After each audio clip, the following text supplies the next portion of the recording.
जय श्री कृष्ण, राधे राधे। जय श्री कृष्ण, राधे राधे।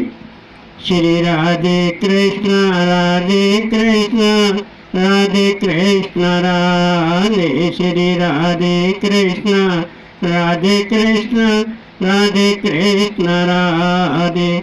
श्री राधे कृष्ण, राधे कृष्ण, राधे कृष्ण राधे।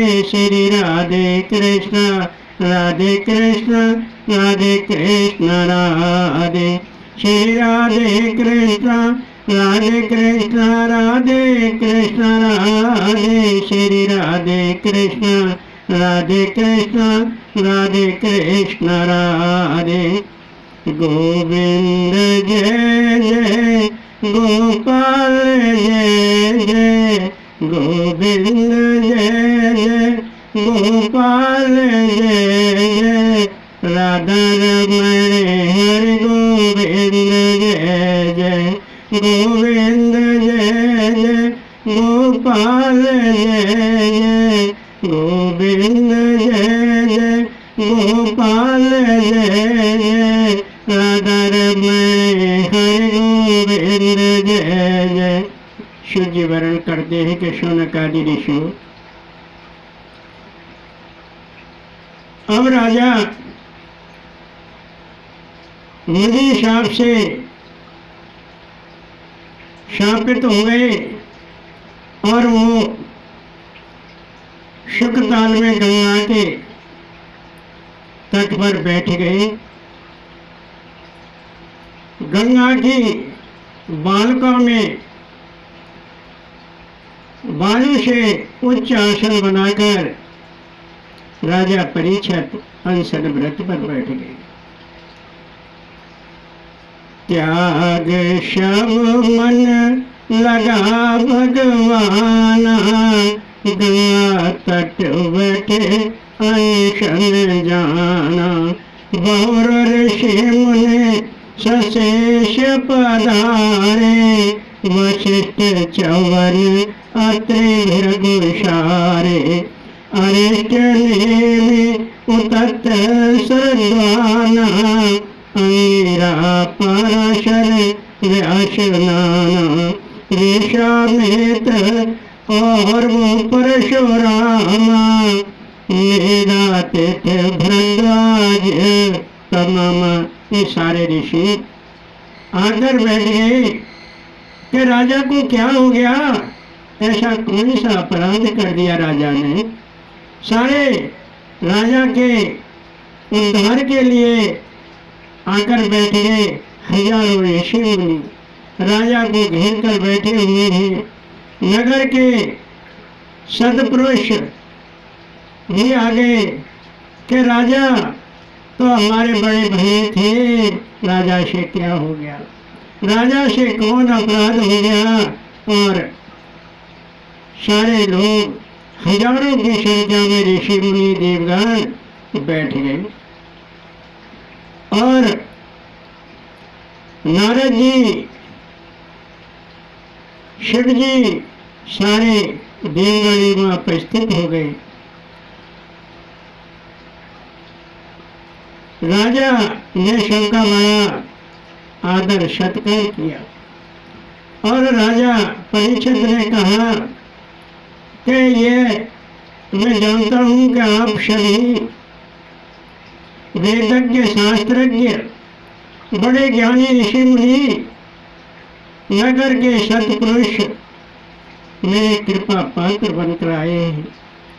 मैं आप सबका हृदय से आभार व्यक्त करता हूं।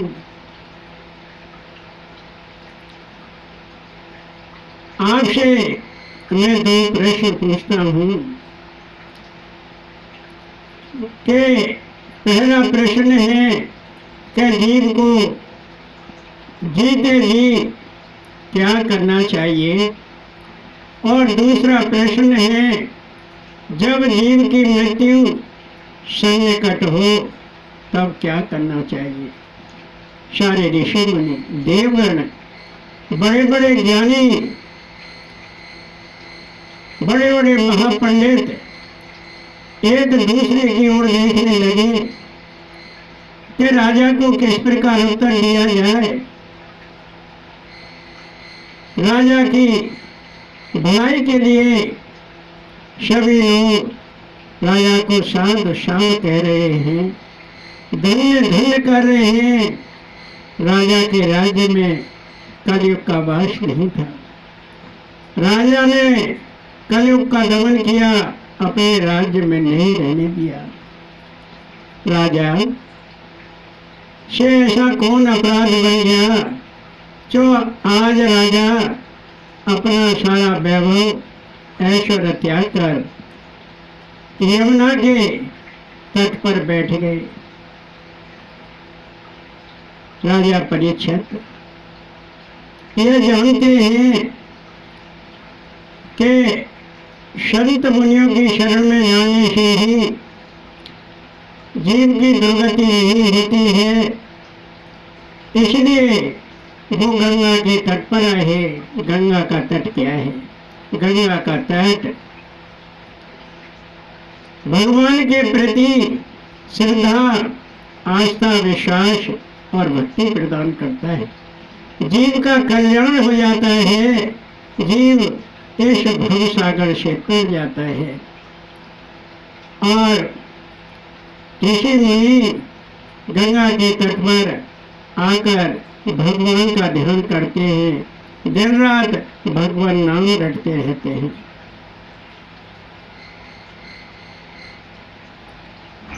जब राजा ने सभी देवगणों से, ऋषि मुनि संतों से वह प्रश्न पूछे तो सारे बड़े आश्चर्यचकित हुए कि राजा को किस प्रकार उत्तर दिया जाए। इतने में ही सामने से आते हुए बड़ी तीव्र गति से भागते हुए सुखदेव जी नजर आए। लोग उन पर धूल मिट्टी ढीला फेंक रहे हैं, कोई पानी फेंक रहा है, उनका दिगंबर रूप है। और युवा है, तरुण है, बड़ी तेज गति से दौड़े दौड़े आ रहे हैं। उन्होंने देखा कि देवगण, ऋषि मुनि ये सारे गंगा के तट की ओर जा रहे हैं। किसी सत्पुरुष पर कोई आपदा आई है, कोई विपदा आई है। मैं भी वहां जाकर देखूं कि क्या बात है। ये देखकर सुखदेव जी शुकताल की ओर, गंगा के तट की ओर बड़ी तेज गति से दौड़ते हुए आ रहे। सभी देवगणों, ऋषि मुनियों ने सुखदेव जी के चरणों में साष्टांग प्रणाम किया, उनका आदर सत्कार किया। राजा परीक्षित ने सुखदेव जी के चरणों में माथा टेका, साष्टांग प्रणाम किया और बालका से निर्मित उच्च आसन पर सुखदेव जी को बिठा दिया। उनका दिगंबर रूप है, नंगे ढंगे हैं, धूल मिट्टी शरीर में लगी हुई है। और उस बालका से निर्मित उच्च आसन पर बैठ गए राजा परीक्षित ने। सुखदेव जी के चरणों में माथा टेक कर सुखदेव जी से दो प्रश्न पूछे कि महाराज, जीव को जीते जी क्या करना चाहिए, और जब मनुष्य की मृत्यु सन्निकट हो, मरने वाला हो, मरणासन हो, तब उसे क्या करना चाहिए। सुखदेव जी ने कहा कि राजन, अभी तो मैं ठीक तरह से बैठा भी नहीं, और आपने दो प्रश्न ठोक दिए। अरे भले राजा, मुझे ठीक से बैठ तो जाने देते, और मेरा बैठने का आदर सत्कार नहीं हुआ। राजा परीक्षित ने कहा कि महाराज, मैं आपकी शरण में हूँ, आपको साष्टांग प्रणाम करता हूँ, आपके चरणों में माथा टेकता हूँ। राजा परीक्षित ने करबद्ध विनयान्वित होकर सुखदेव जी महाराज से कहा कि महाराज, मुझे मुनि शाप लगा हुआ है और आज से 7वें दिन मुझे तक्षक नामक सर्प डसेगा, मेरी मृत्यु हो जाएगी। यदि मैं आपसे ये प्रश्न नहीं पूछता तो मुझे ये पता है कि आप उठकर चल देते हैं, जरा से बैठते हैं, तो मेरे इन प्रश्नों का उत्तर कौन देता? राजन, सुखदेव जी ने कहा कि राजन, मैं आपके लिए ही आया हूँ, आप चिंता मत कीजिए।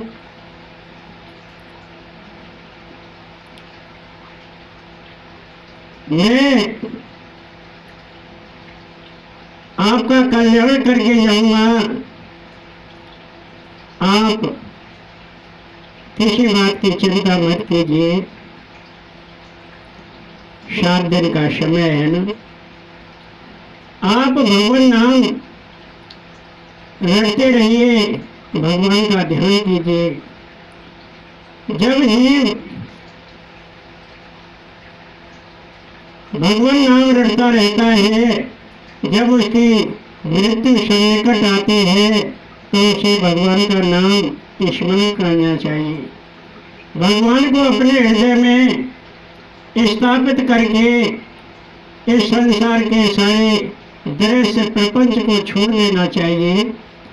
केवल भगवान के ध्यान में रत होना चाहिए। अपनी एड़ी से गुदा शिशन को दबाकर अपनी समस्याओं को ऊपर खींचकर और भृगुटियों के मध्य में ब्राह्मणी स्थिति में स्थापित कर देना चाहिए और 7 द्वारों को रोककर ब्रह्म रंध्र से अपनी सांस छोड़ देना चाहिए। अर्थ हुआ कि इस शरीर को छोड़ देना चाहिए। ये आपके एक प्रश्न का उत्तर हो गया। राजन, आपने ये प्रश्न अपने लिए नहीं, लोक कल्याण के लिए, जीव कल्याण के लिए पूछे हैं। आज तक ऐसे प्रश्न किसी ने नहीं पूछे और न कोई भविष्य में पूछेगा। इन प्रश्नों का युग युगांतर संत महात्मा ऋषि मुनि अपनी सद्बुद्धि से, अपने प्रवचन द्वारा, कथाओं के द्वारा, भगवान की हर लीलाओं के द्वारा इन प्रश्नों का उत्तर देते रहे और संसार में जन जन को बताते रहेंगे। इससे जीव कल्याण होगा। राजन, आप चिंता मत कीजिए, मैं आपकी ही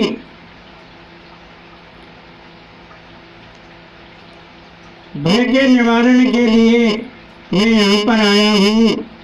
तक्षक आपको नहीं डसेगा और आप भगवान में ध्यान लगाओ और सुखदेव जी ने इस प्रकार राजा परीक्षित को कहा। राजा परीक्षित ने कहा, पांडुवंश जो सुहृद श्री वासुदेव भगवान वंश उत्पन्न में भेजा तुम्हें निदान। हे महाराज, मेरा पांडु वंश है, उसमें बड़े सुहृद राजा हुए और वह भगवान की भक्ति में लीन रहे। उन्हीं के वंश में मैं उत्पन्न हुआ हूँ और भगवान श्री कृष्ण ने ही आपको भेजा है।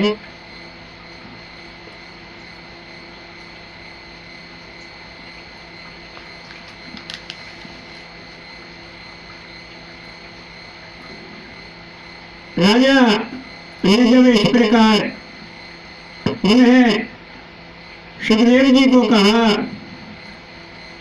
तो सुखदेव जी कहने लगे कि राजन, शरीर, स्त्री, पुत्र, धन आदि सब प्राणी के लिए ये असत है। जीव इनके पीछे व्यर्थ पागल बना रहता है। मनुष्य को श्रद्धा, भक्ति, ज्ञान एवं स्थिर चित्त भगवान श्री कृष्ण का कथा श्रवण करना चाहिए, भजन, कीर्तन, ध्यान और स्मरण करना चाहिए। राजन, बड़े बड़े विद्या विशारद, योग सिद्ध, शास्त्रज्ञ, ज्ञानी दिन रात भगवान नाम रटते रहते हैं। हे सुंदर राजा, आज से आपकी जीवन लीला की अवधि 7 दिन है। 7 दिन की अवधि बहुत कम है। अब मैं आपको भगवान की लीलाओं का स्मरण कराऊंगा और पूरी एक देशी रूप में कराऊंगा। एक देश रूप कहते हैं संक्षिप्त रूप में, सार रूप में। तो संक्षिप्त में आपके प्रश्नों का उत्तर दूंगा। राजन, 3 प्रकार की मुक्ति होती है। सद्य मुक्ति, एड़ी से गुदा को दबाकर 6 चक्रों को भेदन करके सांस को छोड़ देना सद्य मुक्ति कहलाती है। और क्रम मुक्ति, योगी का मन इच्छा से मुक्त होना क्रम मुक्ति कहलाती है। और भगवत मुक्ति, पीठ में सुषुप्ता नाड़ी है, उसमें 6 चक्र हैं।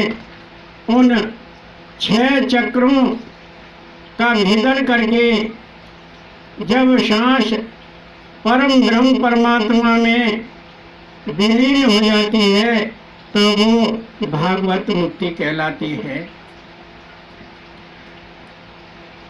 वह 6 चक्र कौन से? मूलाधार, स्वाधिष्ठान, मणिपुट, अनाहत, विशुद्ध और आज्ञा। इन 6 चक्रों में पंचभूत यह देह स्थित है और साधक इन पंचभूतों से जब अपनी देह को छोड़ता है तो पृथ्वी जल में और जल अग्नि में, अग्नि वायु में और वायु आकाश में, आकाश अहंकार में और अहंकार महत्व में विलीन हो जाता है। और ये 7 तत्व फिर प्रकृति में लीन हो जाते हैं और प्रकृति भगवान श्री वासुदेव में लीन हो जाती है। ये जीव की भागवती मुक्ति कहलाती है, भागवत मुक्ति कहलाती है।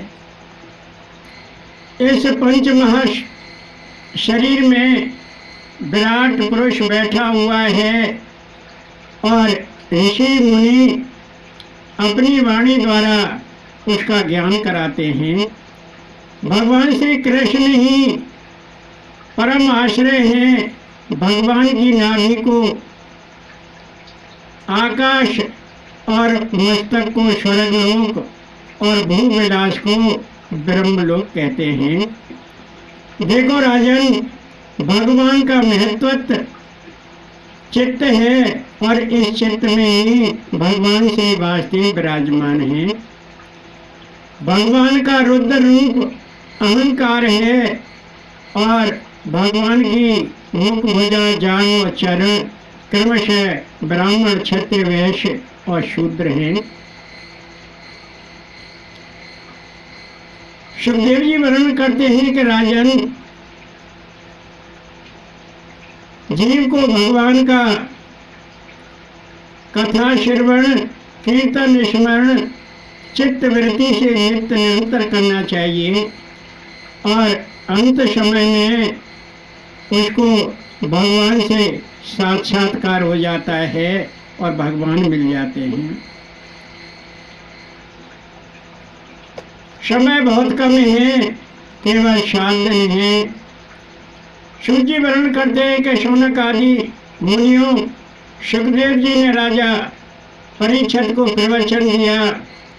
वह ध्यानपूर्वक सुनिए। क्या ब्रह्म तेज के लिए बृहस्पति की पूजा की जाए, शक्ति के लिए इंद्र की पूजा की जाए और संतान के लिए प्रजापति की पूजा की जाए। तेज के लिए अग्नि को पूजा जाए और लक्ष्मी के लिए माया की पूजा की जाए। धन के लिए वसुओं की और देवता के लिए रुद्र भगवान की पूजा की जाए। भोग के लिए चंद्रमा और मोक्ष के लिए तो परम ब्रह्म भगवान श्री कृष्ण की ही पूजा की जाए। भगवान श्री कृष्ण ही सर्वोपर हैं, वही इस चराचर के सृष्टिकार हैं। राजन, जीव भगवान वासुदेव की लीला, कीर्तन और सत्संग को जब श्रवण करता है तो उसकी त्रिगुणमयी तरंगें स्वतः ही नष्ट हो जाती हैं और जीव को मोक्ष पद प्राप्त हो जाता है। राजा परीक्षित ने फिर प्रश्न किए कि महाराज, भगवान सृष्टि की रचना कैसे करते हैं, किन शक्तियों का आश्रय लेकर रक्षा संहार करते हैं। वासुदेव तो अकेले हैं और ये सारा काम वो कैसे करते हैं। सुखदेव जी वर्णन करते हैं कि राजन, भगवान पंचभूतों से जीवों के शरीर की रचना करते हैं और जीव रूप स्वयं भगवान इस पंचभूत देह में प्रविष्ट होते हैं। भगवान 16 कला युक्त हैं, 5 कर्मेंद्रिय, 5 ज्ञानेंद्रिय, 5 प्राण और 1 मन। संत भगवान के मुखारविंद से मकरंद रूपी ज्ञान सुधा का रसानंद लेते रहते हैं। भगवान स्वयं भागवत के कहने वाले हैं, हम सब तो श्रोता हैं। यही प्रश्न नारद जी ने ब्रह्मा जी से पूछे थे। ध्यानपूर्वक सुनिए। नारद जी ने अपने तात ब्रह्मा जी से पूछा कि आप सर्वस्व चराचर के रचयिता हैं, सृष्टि का आधार क्या है, सृष्टिकर्ता कौन है, पालनकर्ता कौन है, इस सृष्टि का पहले कैसे होता है और ये किसके अधीन है,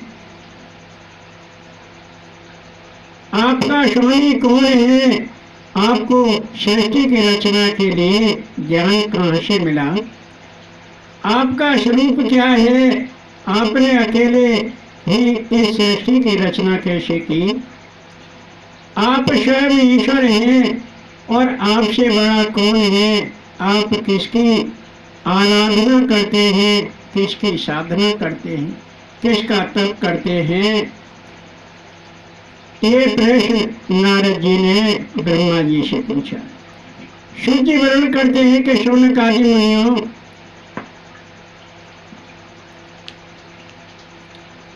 ब्रह्मा जी ने कहा कि बेटा नारद, सूक्ष्म से परे अति सूक्ष्म है और अति सूक्ष्म से परे परम ब्रह्म परमात्मा है। जब तक लोग भगवान को नहीं जानते वो मुझे ही भगवान जानते हैं और मेरी पूजा अर्चना करते रहते हैं। पर बेटा ऐसा नहीं है। सूर्य, चंद्रमा, अग्नि, नक्षत्र, तारा आदि सब उन्हीं भगवान से प्रकाशित है। मैं उन्हीं परम ब्रह्म परमात्मा से प्रकाशित हूँ। द्रव्य, काल, कर्म और स्वभाव जीव, ये 5 चीजें सद्भाव स्वरूप दिखाई देती हैं। मैं उन्हीं भगवान कृष्ण का बंधन, ध्यान और भजन नित्य करता रहता हूँ। भगवान की माया से मोहित लोग मुझे ही जगत गुरु मानते हैं, मुझे भगवान मानते हैं, पर ऐसा नहीं है। भगवान से भिन्न कुछ भी नहीं है। वेद ब्रह्म परायण हैं और देव भगवान के अंगों से उत्पन्न हुए हैं। यज्ञ, योग, तप, ज्ञान आदि भगवान की प्राप्ति के हेतु हैं। भगवान ही दृष्टा है और वही निर्विकार है, वही चराचर के स्वामी हैं। उन्होंने मुझे रचा। भगवान की प्रेरणा से ही मैंने संसार की रचना की। भगवान के 3 गुण सत्य, रज, तम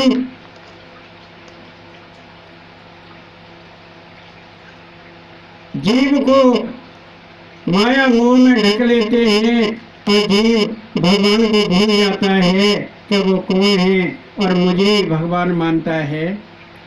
भगवान तो अकेले हैं। उन्होंने अपनी इच्छा से माया रूप में स्वयं को प्रविष्ट किया और काल, स्वभाव और कर्म में निरूपित किया। काल ने तीनों गुणों को विकृत किया, सत्य रज तम को विकृत किया और स्वभाव ने उनको रूपांतर किया। कर्म ने नेतृत्व को जन्म दिया अर्थात कार्यान्वित किया। नेतृत्व से अहंकार पैदा हुआ और अहंकार विकृत होकर 3 भाग में विभाजित हो गया, तामस, वैचारिक और तेजस। तामस अहंकार से आकाश, वायु, अग्नि, जल, पृथ्वी पैदा हुए और उनके गुण क्रमशः शब्द, स्पर्श, रूप, रस, गंध प्रकट हुए। वैचारिक अहंकार से 10 देव और मन प्रकट हुआ। सूर्य, वायु, वरुण, अग्नि, इंद्र, दिशा, अश्विनी कुमार, विष्णु, मित्र, प्रजापति आदि प्रकट हुए। तेजस अहंकार से 5 ज्ञानेन्द्रिय, कर्ण, त्वचा, नेत्र, रसना, घ्राण प्रकट हुए और 5 कर्मेंद्रिय, वाक, हस्त, पाद, गुदा, उपस्थ प्रकट हुए। क्रिया शक्ति रूप में 5 प्राण, प्राण, अपान, व्यान, उदान, समान प्रकट हुए और ज्ञान शक्ति रूप में बुद्धि उत्पन्न हुई। परंतु वह भगवान तो एक ही पुरुष है। यह सभी तत्व असंगठित थे। अर्थ हुआ कि जीव की रचना करने में समर्थ नहीं थे। भगवान की माया शक्ति ने प्रेरित किया और एकत्र हुए और पिंड रूप में पड़े रहे।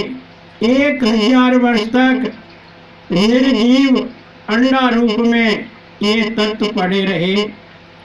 भगवान श्री वासुदेव ने देखा कि ये निर्जीव अंडा रूप में पड़े हुए हैं।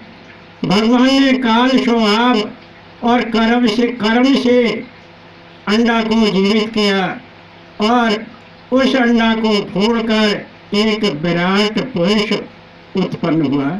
उसके हाथ पैर भुजा आदि सब अंग विभूषित हैं। कमर से नीचे 7 पाताल और कमर से ऊपर 7 स्वर्ग है।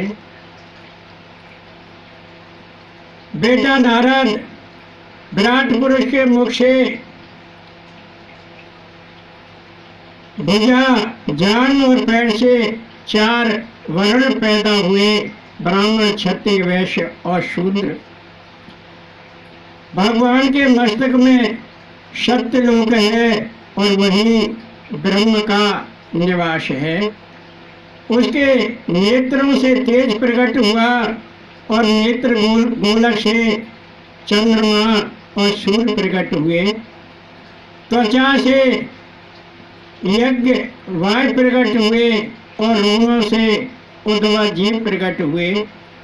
विराट पुरुष का लिंग ही सृष्टि का आधार है और चित्त जीवों का आश्रय है, क्योंकि चित्त रूप भगवान श्री वासुदेव जीव के हृदय में विराजमान हैं। इस समस्त सृष्टि चराचर का विराट पुरुष का लिंग आधार है।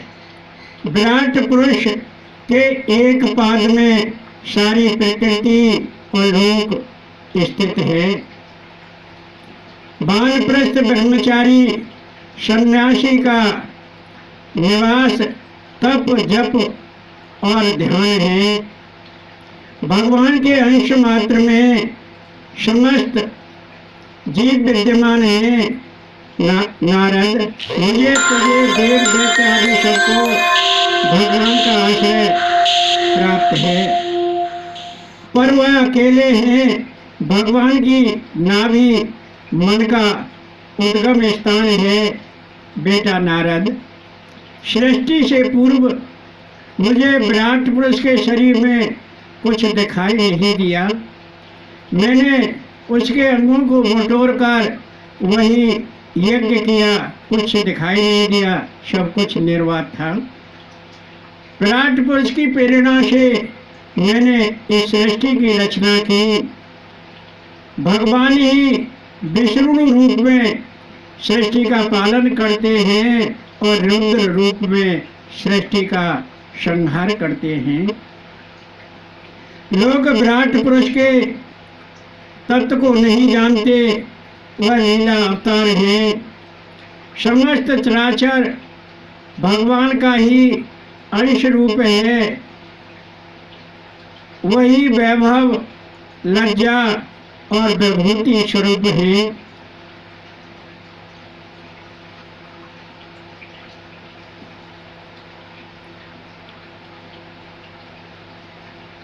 मुकुंद माधव जय गोविंद, केशव माधव हरि हरि।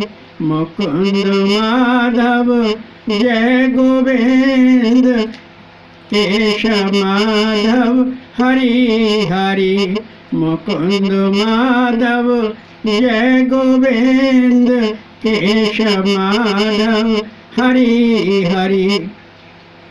मेरे श्याम मेरे घनश्याम, मुझे चल वृंदावन धाम। मेरे श्याम मेरे घनश्याम, मुझे चल वृंदावन धाम।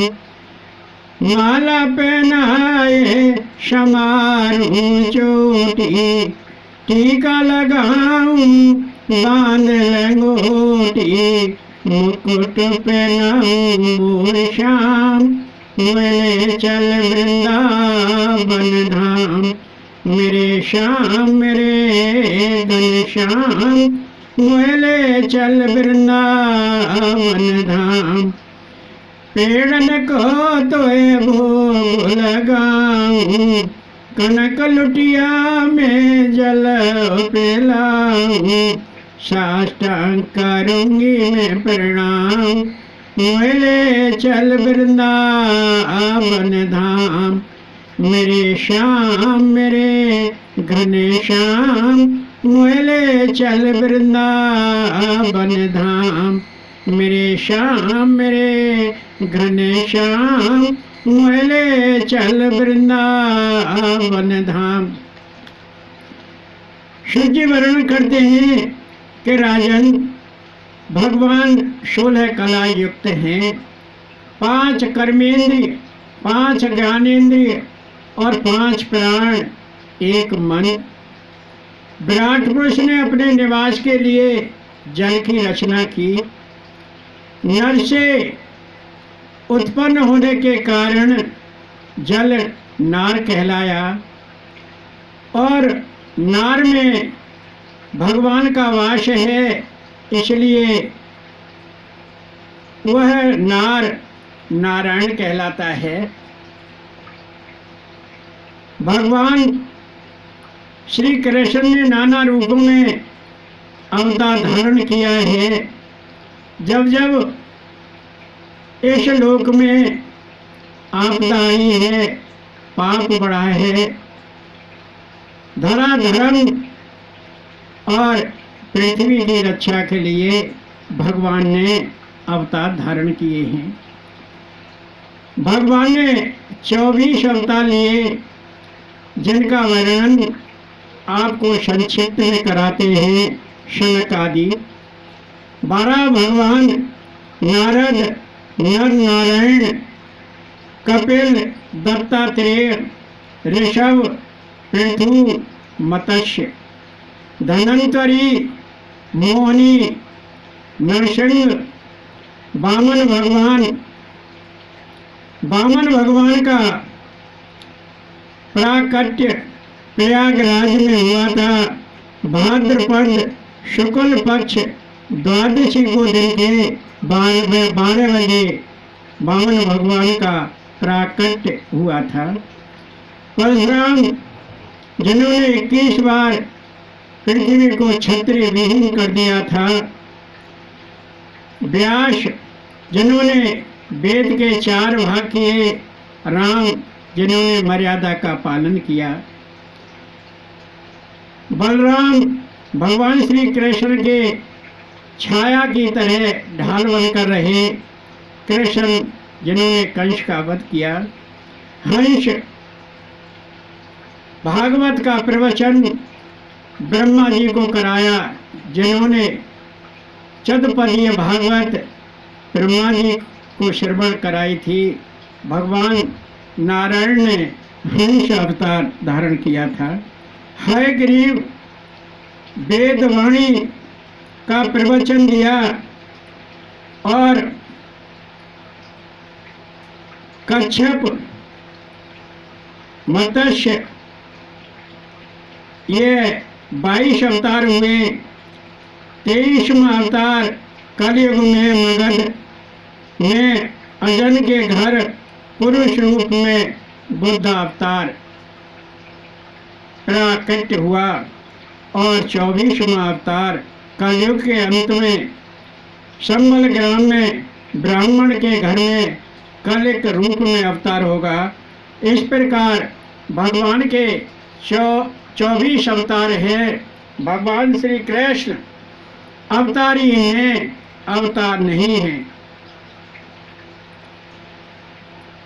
भगवान श्री कृष्ण विष्णु रूप में सृष्टि का पालन करते हैं, और रुद्र रूप में सृष्टि का संहार करते हैं।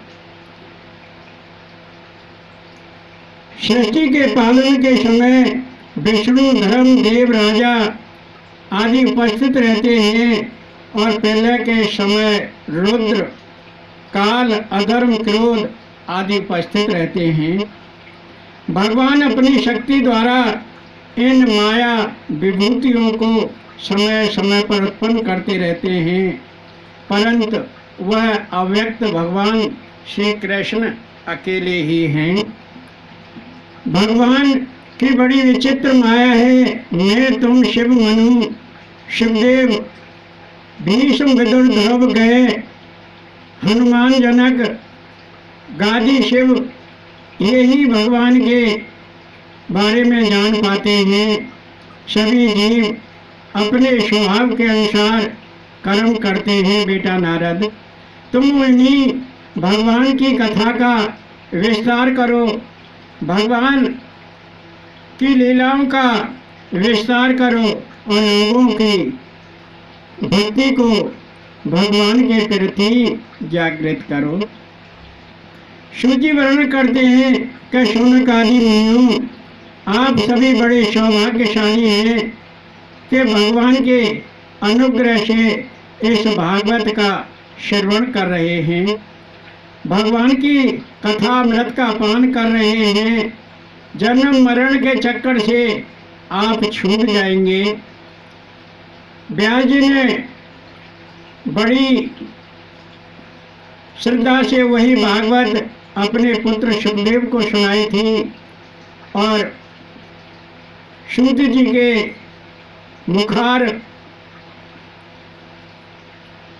सुखदेव जी के मुखार बिंद से मैंने सुनी थी। सो वही शौनक आदि मुनियों, वही कथा आपको श्रवण करा रहा हूँ। मैं अल्पज्ञ हूँ, जो मैंने सुना वही कथा आपको श्रवण कराऊंगा। भगवान की भगवत कथा विघ्न निवारक है और श्रद्धा भक्ति से ओतप्रोत है। जय श्री कृष्ण। राधे राधे।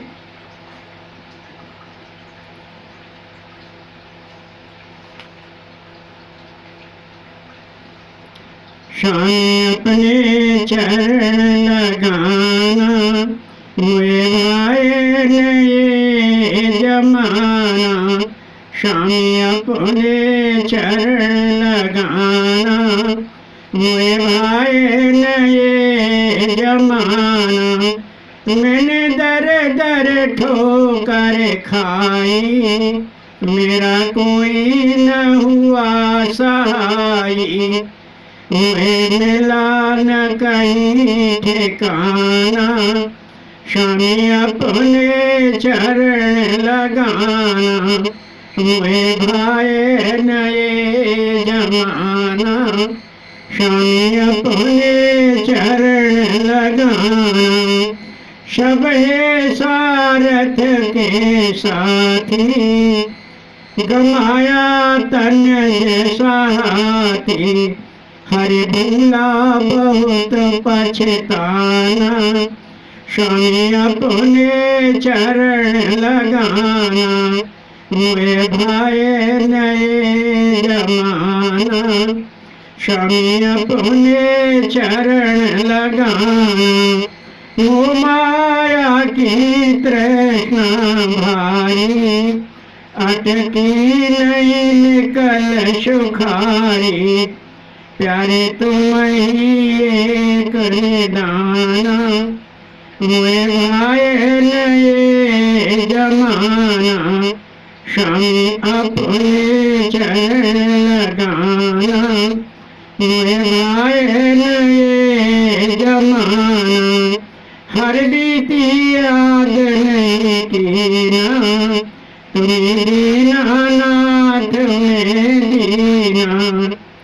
मेरा तुम बिना नहीं ठिकाना, स्वामी तुम्हें मुझे अपनाना।